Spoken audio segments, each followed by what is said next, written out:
VS. അച്യുതാനന്ദനെയും VM. സുധീരനെയും ആക്ഷേപിച്ച് Vellappally Natesan.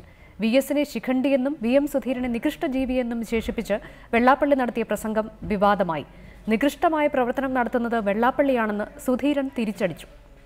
അടിമാലിയിൽ നടന്ന നേതൃസംഗമത്തിലും തുടർന്ന് നടത്തിയ വാർത്താസമ്മേളനത്തിലുമാണ് വെള്ളാപ്പള്ളി നടേശന്റെ വിവാദ പരാമർശങ്ങൾ. വി.എസ്. എന്ന ശിഖണ്ഡിയെ മുന്നിൽ നിർത്തി പിണറായി വിജയൻ ഈഴവ സമുദായത്തിനെതിരെ പട നയിക്കുകയാണ്. ഒരു ഈഴവനും തീയനും ചേർന്ന് ഈഴവ സംഘടനയെ തകർക്കാൻ ശ്രമിക്കുകയാണ്. ഇതിന് ഇവർക്ക് സവർണ ലോബിയുടെ അച്ചാരം കിട്ടുന്നുണ്ട്. ഇങ്ങനെ പോയി വെള്ളാപ്പള്ളിയുടെ ആക്ഷേപങ്ങൾ.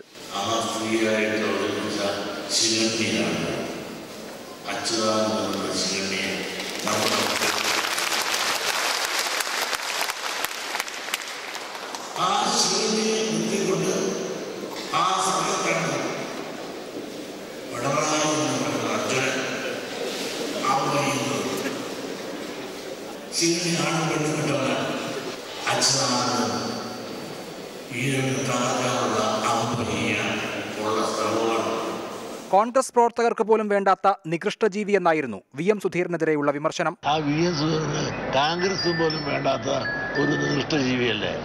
ആ ആളല്ല ആർക്ക് വേണം? അയാളെ പറ്റി പറഞ്ഞ് അയാളെ പ്രസക്തനാക്കണം എന്തിനാണ്? നികൃഷ്ടജീവി പ്രയോഗം ചേരുക വെള്ളാപ്പള്ളിക്ക് തന്നെയാണെന്ന് വി.എം. സുധീരൻ തിരിച്ചടിച്ചു. ഗുരുധർമ്മം വിട്ട് സംഘപരിവാറിന്റെ അധർമ്മം പ്രചരിപ്പിക്കുകയാണ് വെള്ളാപ്പള്ളിയെന്നും സുധീരൻ ആഞ്ഞടിച്ചു. അധർമ്മത്തിന്റെ പ്രചാരകരായി നടക്കുന്ന നികൃഷ്ട പ്രവർത്തനം നടത്തുന്ന അതുപോലുള്ള ആളുകൾ, എനിക്ക് തോന്നുന്നു അവർക്ക് അനുയോജ്യമായ ഈ പദപ്രയോഗം, എത്ര അനുയോജ്യമായ പദപ്രയോഗമാണ്. റിപ്പോർട്ടർ ഇടുക്കി, തിരുവനന്തപുരം.